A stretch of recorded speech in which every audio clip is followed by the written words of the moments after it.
Hello, everyone. Kimberly here with another 10-minute tidbit for high performance.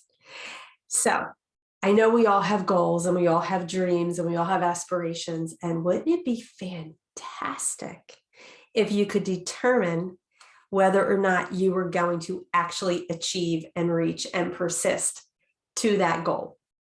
Well, there are success factors that if you don't meet these success factors, you are not going to persist. You are not going to achieve. You are not going to get to the place you want to get to with that particular goal or aspiration because it doesn't fit for you.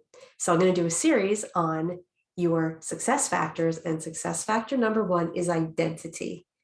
But more importantly, what's under this card right here, which we're going to get to in a moment. So what is your identity really? Your identity is made up of, first, your thoughts. So you believe something. You believe it particularly about yourself. Like, let's say you are a concert pianist. Then you have a thought in your head that you are a concert pianist. You believe that. And then second part of your identity is you act upon it. You go out there and you give piano concerts, of all things. Imagine that, right? And you don't only do it once, you do it over and over and over again. So it's a habit, right? So that's number three. You don't just do it once, it becomes a habit. And when these all come together, this develops your identity. Your thoughts become your beliefs become your actions become your habits, and poof, you have an identity. So now let's get to your future goal or your future aspiration that you have. Well, right now, maybe it's not part of your identity because you're not doing it yet. Let's say you're a concert pianist and you'd really love to become an actor. So you start taking acting classes. Now you're going to start having this thought, and this thought is going to then have you create actions upon that thought. You're going to take classes, you're going to start acting, and then you're going to start getting gigs. It's going to become a habit, and now you're an actor. So you have your current identity and you have your future identity, the identity you want to create that matches with the goal or aspiration that you have. So here's the thing. Let's say today you say to yourself, man, I really would love to become a chef.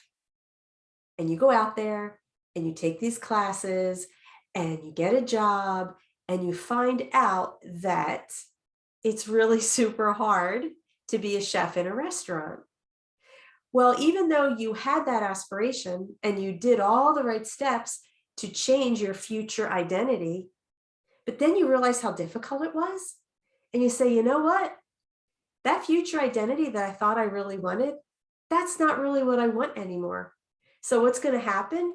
You're not going to become that master chef at a restaurant. So it's really not that you failed at anything. It's really not that you are non-committal. It's that you had an idea, you acted upon it, that action became habitual. And when you got there, he said, hey, that's really not what I want to do. So that's what happens when you have a goal or an aspiration that you then change your mind about. It's not a failure. It just doesn't match the future identity that you see for yourself over the long haul. You don't see yourself slaving away to be that pastry chef in that one job that you happen to get. Now, you may become a pastry chef on your own, but your current thinking is different. So that's why your future identity doesn't match your goal. You're not going to go ahead with that goal.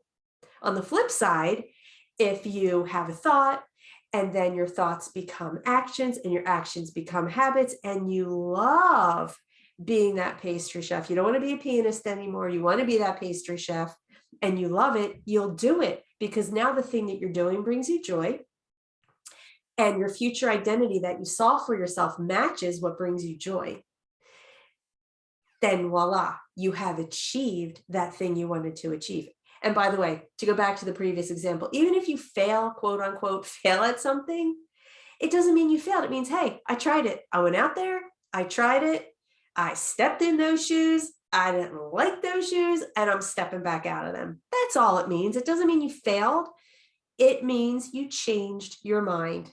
You grew, you learned, you changed your mind, you're refocusing. That's it. So 10-minute tidbit for today. Success assessment factor number 1. Does the thing you're hoping to achieve match your future identity?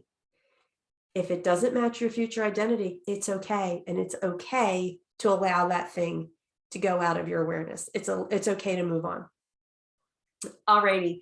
So I hope you like this video. Let me know in the comments below. You can always contact me at Kimberly Trefz, TREFZ @gmail.com. I'd love to hear what you think about your future identity and your goals and aspirations. Alrighty, thanks so much. And until next time.